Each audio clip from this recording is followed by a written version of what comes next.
नमस्कार, capital TV का खास शो राहुल का अग्निपथ देख रहे हैं आप। मैं हूं आपके साथ पूजा। राहुल गांधी विदेश में हैं, पिछले कुछ दिनों से लापता भी थे, पर अब अचानक से राहुल गांधी का एक वीडियो सामने आया है। दरअसल राहुल गांधी ने जर्मनी की राजधानी बर्लिन में हर्टी स्कूल में आयोजित एक कार्यक्रम में मोदी सरकार पर गंभीर आरोप लगाए। उन्होंने कहा कि देश के संस्थानों पर थोक में कब्जा कर लिया गया है और खुफिया एजेंसियों ईडी और सीबीआई को हथियार बना दिया गया है। राहुल गांधी ने दावा किया कि ईडी और सीबीआई के पास बीजेपी के खिलाफ एक भी मामला नहीं है, जबकि अधिकांश राजनीतिक मामले विरोधियों के खिलाफ है। राहुल गांधी ने हरियाणा और महाराष्ट्र के विधानसभा चुनाव की विश्वसनीयता पर भी सवाल उठाया है। अब राहुल गांधी के इस बयान को लेकर देश की राजनीति गर्म है। बीजेपी तो हमलावर है ही, साथ ही इंडी गठबंधन के भी कई सहयोगी दल राहुल गांधी पर निशाना साध रहे हैं। तो एक बार फिर से विदेशी धरती पर बयान देकर कैसे फंसे राहुल, आज इसी पे चर्चा करेंगे। मेरे साथ स्टूडियो में मौजूद हैं कैपिटल टीवी के एग्जीक्यूटिव एडिटर राजीव जी। सर, आपका बहुत बहुत स्वागत है। धन्यवाद। ये कोई नई बात नहीं है, हर बार राहुल गांधी इसी तरह का आरोप लगाते हैं। इस बार उनका एजेंडा क्या है? देखिए, एजेंडा तो स्पष्ट है कि किसी तरीके से भारत की छवि को पूरी दुनिया में घूम घूम कर खराब करें। बताएं कि यहाँ लोकतंत्र नहीं है। एक पार्टी जो सत्ता में है वही सारी विपक्षी पार्टियों को कंट्रोल करने में लगी है। सारे संवैधानिक संस्थानों पर उसी का कंट्रोल है, चाहे जुडिशियरी हो, चुनाव आयोग हो या फिर एजेंसियां हो। ये सारे लोगों के बारे में जो राहुल गांधी वहां पर जाकर कह रहे हैं, क्या जर्मनी के लोगों को उसके बारे में जानकारी है या जर्मनी में उनको चुनाव लड़ना है? इसका मतलब है कि मकसद साफ है कि किसी भी देश में जाकर अगर आप अपने देश की बुराई करते हो तो उसका मतलब है कि आप देश से प्रेम नहीं करते। क्योंकि जो आरोप राहुल गांधी ने यहां पर दिल्ली में लगाया, भारत में अलग अलग क्षेत्रों में घूमकर लगाया, उस आरोप को सत्यापित करने के लिए इनके पास न प्रूफ है न कोर्ट में जाने का रास्ता है। जिन संवैधानिक संस्थानों की बात कर रहे हैं, ईडी सीबीआई की बात कर रहे हैं, वो ईडी और सीबीआई ने जितने मुकदमे दर्ज किए कांग्रेस के नेताओं पर, जितने अभी इन्वेस्टिगेशन चल रहा है, सबसे ज्यादा कांग्रेस के नेताओं के खिलाफ ईडी का इन्वेस्टिगेशन चल रहा है। 24 से ज्यादा कांग्रेस के नेता हैं जो ईडी इन्वेस्टिगेशन के दायरे में हैं। लेकिन फिर भी अगर टाइमिंग की बात करें कि ये कहते हैं कि 2014 के बाद भारतीय जनता पार्टी के खिलाफ कोई ऐसा नहीं, नेता के खिलाफ नहीं रहा जिसमें सीबीआई और ईडी की इंक्वायरी हो, तो इसका जवाब तो राहुल गांधी को देना पड़ेगा। क्योंकि 2014 के बाद का मामला कितने हैं ये राहुल गांधी को बताना पड़ेगा। राहुल गांधी, सोनिया गांधी के खिलाफ ईडी ने मामला दर्ज किया है और उनके खिलाफ इन्वेस्टिगेशन हो रहा है नेशनल हेराल्ड के मामले में। नेशनल हेराल्ड का केस आया 2012 में राउज एवेन्यू कोर्ट में। यही पहले पटियाला हाउस कोर्ट में गए थे सुब्रमण्यम स्वामी, और उन्होंने आरोप लगाया था, कोर्ट ने प्रथम दृष्टया माना था कि एक क्रिमिनल कॉन्स्पिरेसी का मामला है। इन्वेस्टिगेशन वहां से बढ़ा, उस समय सरकार यूपीए की थी। उसके बाद कार्ति चिदम्बरम, पी चिदम्बरम, बाप बेटे दोनों के खिलाफ जितने मामले हैं वो 2010 से लेकर 13 तक के हैं। अभी कोई नया मामला दर्ज नहीं हुआ, चाहे स्टॉक एक्सचेंज का मामला हो या गृह मंत्री रहते हुए जिस तरीके से चीन की कंपनियों में वीजा का घोटाला हुआ था। ये वीजा दिए थे कुछ लोगों को, एम्प्लॉय को, उसके खिलाफ जो जांच चल रही है उसमें कार्ति चिदम्बरम यानी पी चिदम्बरम के बेटे फंसे हुए, वो मामला हो, या फिर आप रेवंत रेड्डी को, जो उनको आज आप मुख्यमंत्री बना के रखे हैं, उनके खिलाफ कैश फॉर वोट का मामला चल रहा है। वो भी तब का मामला है जब आंध्र प्रदेश और तेलंगाना यानी बंटवारा नहीं हुआ था, आंध्र प्रदेशी स्टेट था, सरकार आपकी थी केंद्र में भी और वहां भी सरकार आपकी थी। तो ये सारा मामला जो अभी कांग्रेस के नेताओं के खिलाफ है वो सब मामला 2014 के पहले का है। उसके बाद जितने मामले विपक्ष की पार्टियों में दूसरे लोगों के खिलाफ आया, वो घोटाले के मामले भी पहले से चल रहा था, बाद में उसकी जानकारी हुई और उसके बाद हाल फिलहाल में जो केस दर्ज हुए हैं उसमें से 90% केस केवल कोर्ट के सहारे हुए। पश्चिम बंगाल में देखिए, पार्थ चटर्जी का मामला ये कहां पहुंचा था? शिक्षक भर्ती घोटाला पहले कलकत्ता हाई कोर्ट में दर्ज हुआ और कलकत्ता हाई कोर्ट ने इसके इन्वेस्टिगेशन की जिम्मेदारी सीबीआई को सौंपी। सीबीआई ने मनी ट्रेल को देखते हुए ईडी को सौंपा। यानी अभी विपक्ष जो चीख चिल्ला रहा है या फिर राहुल गांधी जो हंगामा कर रहे हैं, क्योंकि उनको लग रहा है कि अब जो स्पीडी ट्रायल की बात ईडी ने की है उसमें सबसे पहले नंबर तो हम ही दोनों माँ बेटे का आना है। तो पूरे दुनिया में घूम घूम कर ये बताएं कि ईडी और सीबीआई जो चार्जेज हम लोगों पर लगाए हुए हैं वो चार्जेज फ्रेम किया हुआ है, पॉलिटिकल वेंडेट्टा है, राजनीतिक बदले की भावना से है। उसके बाद ये चुनाव आयोग की बात कर रहे हैं। जर्मनी में जाकर आप बता रहे हो कुछ चुनाव आयोग कंप्रोमाइज हो चुका है, मोदी सरकार के साथ मिला हुआ है और वही वोट चोरी करवा रहा है जो आपने यहां आरोप लगाया।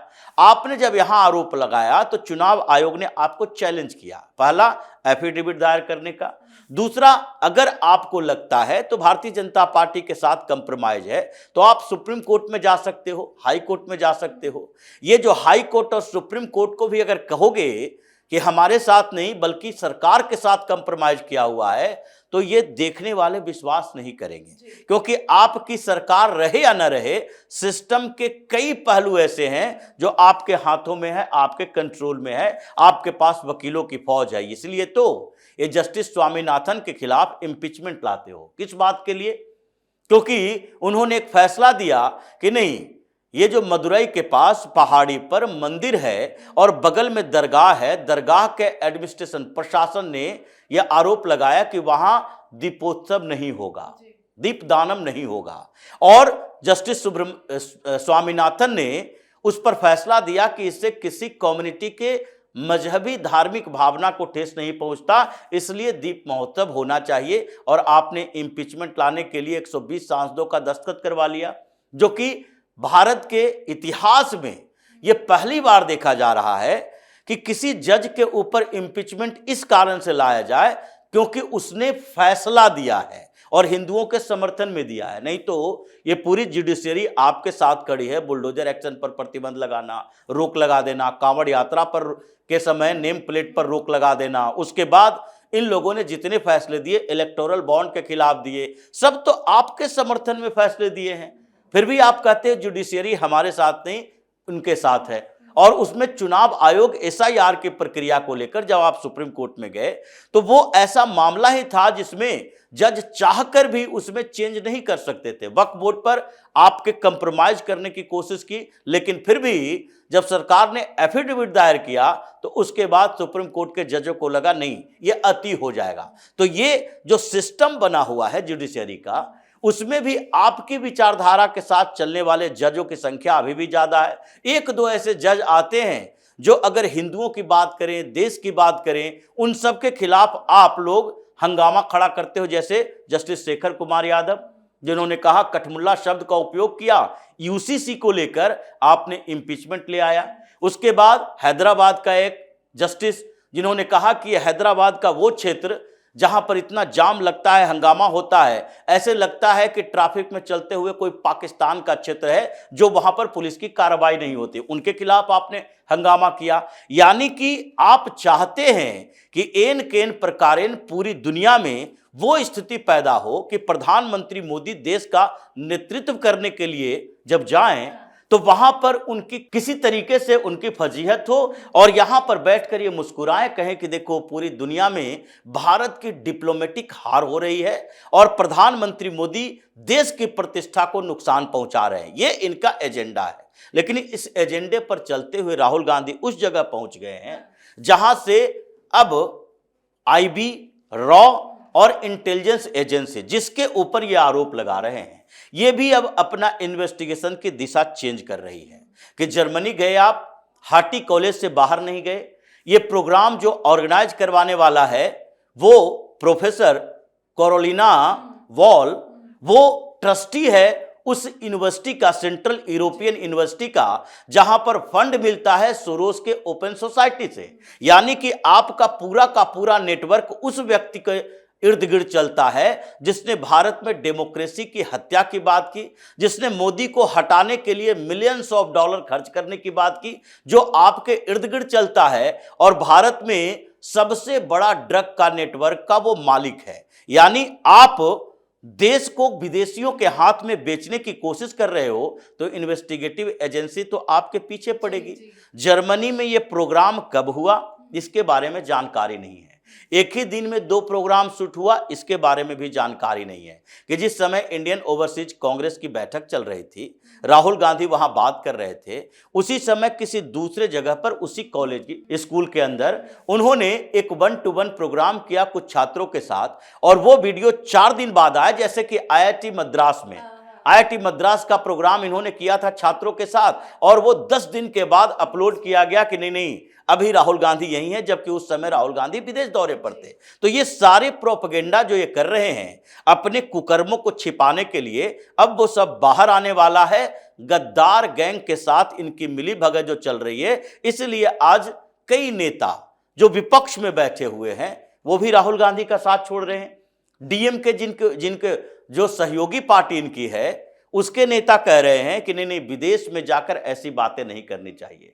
समाजवादी पार्टी का राजीव राय जो सांसद है, वो भी कह रहा है कि नहीं राहुल गांधी को देश में जो बात करते हैं वही बात विदेश में नहीं करना चाहिए। हम भी उस डेलीगेशन का मेंबर थे जो ऑपरेशन सिंदूर के समय भेजा गया था विदेश में, और उस समय हमसे भी कई सवाल पूछे जाते थे भारत की रणनीति को लेकर, पाकिस्तान से युद्ध को लेकर, लेकिन हमने हमेशा ये बात कही कि नहीं ये हमारा आंतरिक मामला है। लेकिन आंतरिक मामले को बाजार में लेकर पहुंचे हैं, दुनिया के बाजार में राहुल गांधी, इसलिए समाजवादी पार्टी भी खिलाफ।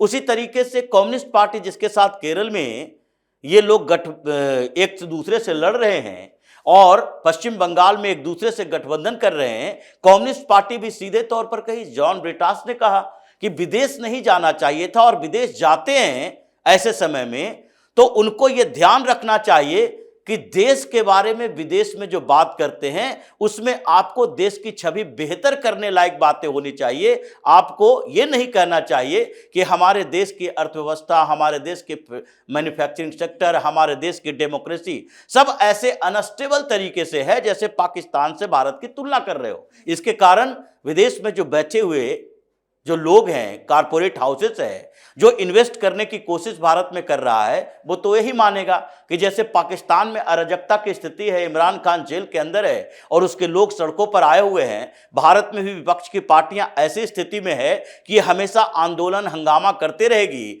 और जो राजनीतिक अस्थिरता का माहौल रहेगा उसमें हमारा इन्वेस्टमेंट प्रभावित होगा। तो ये पूरा प्रोपेगेंडा राहुल गांधी का देश को कमजोर करने वाला है, इसलिए आगे भी इनके ऊपर उसी के आधार पर कार्रवाई होगी। बिल्कुल सर, बहुत बहुत धन्यवाद समझाने के लिए। धन्यवाद। तो ये पहली बार नहीं है, राहुल गांधी जब भी विदेश जाते हैं भारत की लोकतांत्रिक छवि को कटघरे में खड़ा करने का कोई मौका नहीं छोड़ते हैं। कभी अमेरिका में लोकतंत्र खतरे में, कभी लंदन में भारत में अभिव्यक्ति की आजादी खत्म, और अब बर्लिन में संस्थानों पर कब्जा।